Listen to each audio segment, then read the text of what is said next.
Welcome to my channel. నేను మీ భవాని. ఈరోజు video దేవీ Navratri series start చేసామండి.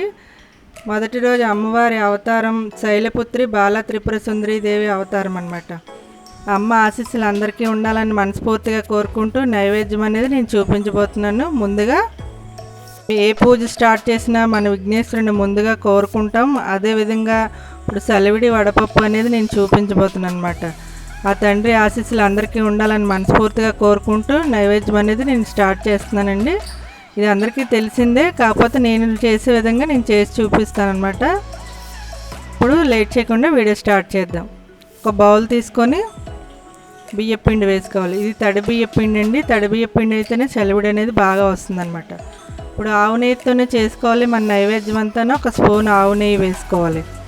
ఇప్పుడు బెల్లం వేసుకోవాలి. కొద్దిగా బెల్లం వేసుకుందాం. ఇది మనం దంచడం అదేమి లేకుండా ఇలా మన చేతితో కలుపుకునే సెలవుడు కాబట్టి బెల్లం అనేది కొద్దిగా సరిపోతుంది. ఇది ముక్కలు లేకుండా చేతితో కొద్దిగా కలుపుకుందాం. వాటర్ అనేది మళ్ళీ వేసేసిన తర్వాత పలచబడిపోతుంది అనమాట. సెలవుడు అనేది మనకు పలచగా రాకుండా ఇలా చిక్కగా ఉంటేనే మనకు సరిపోతుంది. వాటర్ పోయకుండా ఇప్పుడు కొద్దిగా పాలు పోసుకొని కలుపుకోవాలి.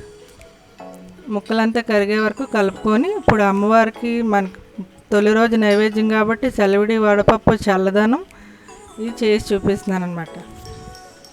మొత్తం ముక్కలన్నీ కరిగే వరకు కలుపుతున్నాను. ఇప్పుడు గట్టిగా కొద్దిగా ప్రెస్ చేసుకుంటూ ఉండలా చేసుకోవాలి.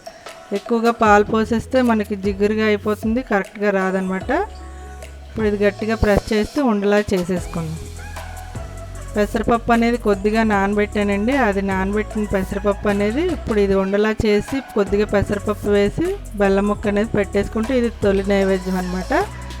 ఇది ఒక ప్లేట్లో పెట్టేసి పక్కన పెట్టేద్దాం. విఘ్నేశ్వరుడికి పెడతాం, మనం అమ్మవారికి కూడా ఈ నైవేద్యం అనేది ముందుగా పెడతాం కాబట్టి ఇది చేసి చూపిస్తున్నాను. తర్వాత ఇప్పుడు రెండవ నైవేద్యం పాయసం అనమాట. అమ్మకి తొలి రోజు నైవేద్యం పాయసం అనేది పెడతారు, లేదంటే కట్టె పొంగల్ అనేది పెడతారనమాట. పాయసం చేసి చూపిస్తున్నానండి. ఇది అందరికీ తెలిసిందే పాయసం అనేది, కానీ నేను ఒకసారి ఎలా చేస్తానని చూపిస్తాను. అమ్మ ఆశీస్సులు అందరికీ ఉండాలని పాయసం తయారీ విధానం చూద్దామండి. లేట్ చేయకుండా పాయసం తయారీ విధానం చూద్దాం. ఇప్పుడు పొయ్యి మీద కళాయి పెట్టుకొని ఆవు నెయ్యి వేసుకోవాలి. ఏ నైవేద్యం చేసినా ఆవు నెయ్యితోనే చేయాలండి దేవి నవరాత్రులని. ఇప్పుడు 2 స్పూన్లు ఆవు నెయ్యి వేసుకొని ఇప్పుడు కొద్దిగా జీడిపప్పు కిస్మిస్ వేసుకోవాలి. వేసుకొని కొద్దిగా వేయించుకొని తీసి పక్కన పెట్టేసుకోవాలి. సరే, కొద్దిగా వేగనివ్వాలన్నమాట.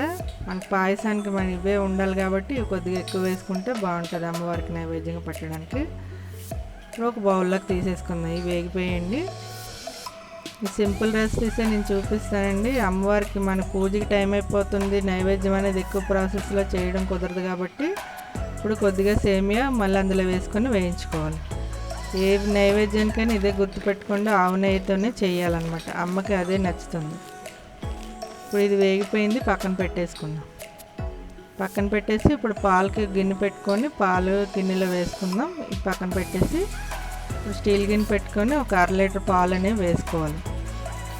పాలు వేసుకొని కొద్దిగా వాటర్ పోసుకుంటే పోసుకోవచ్చు, లేదంటే పాలతోనే చేసుకోవచ్చు, అది మీ ఇష్టం.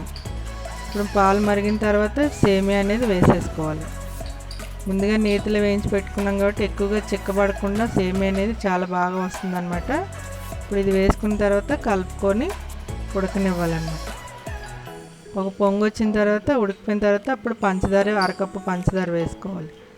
నేను వేసిన పంచదార అనేది కరెక్ట్గా సరిపోయిన తీపికి. మీరు ఎక్కువ తీపి తినేవాళ్ళు కొద్దిగా ఎక్కువ వేసుకోవచ్చు. కొద్దిగా యాలకుల పొడి వేసుకోవాలి. మంచి సువాసన వస్తుంది, టేస్ట్ అనేది చాలా బాగుంటుంది కాబట్టి ఇప్పుడు యాలకుల పొడి వేసిన తర్వాత కొద్దిగా ఉడకనివ్వాలన్నమాట. ఉడికిన తర్వాత ఫైనల్గా ఇప్పుడు జీడిపప్పు కిస్మిస్ ఉన్నాయి కదా, ఇవి వేసేసుకోవాలి. సేమియా అనేది ఈజీ ప్రాసెస్, అందరికీ తెలిసిన విషయమే. నేను ఇప్పుడు మా ఇంట్లో ఇలాగే చేస్తూ ఉంటానన్నమాట. ఇలా చేసి చూపిస్తున్నాను. సరే, ఇది తయారైపోయింది సేమియా అనేది. ఫస్ట్ రోజు అమ్మకి నైవేద్యం 2 రకాల నైవేద్యాలు చేసి చూపించానండి. మీ అందరికీ తప్పకుండా నచ్చుతుందని అనుకుంటున్నాను.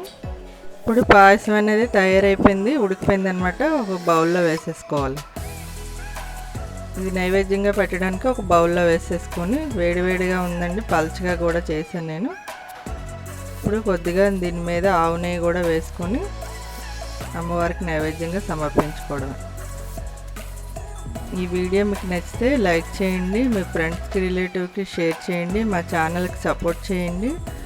భవానీ కిచెన్ సబ్స్క్రైబ్ చేయండి, పక్కనే ఉన్న బెల్ ప్రెస్ చేయడం మర్చిపోకండి. మేము ఈ వీడియో అప్లోడ్ చేసిన నోటిఫికేషన్ వస్తుంది, ముందుగా మీరే చూడొచ్చు. మీకు ఏమైనా కొత్త వంటలు కావాలంటే కామెంట్లో తెలియచేయండి, చేసి చూపిస్తాను. Thank you for watching.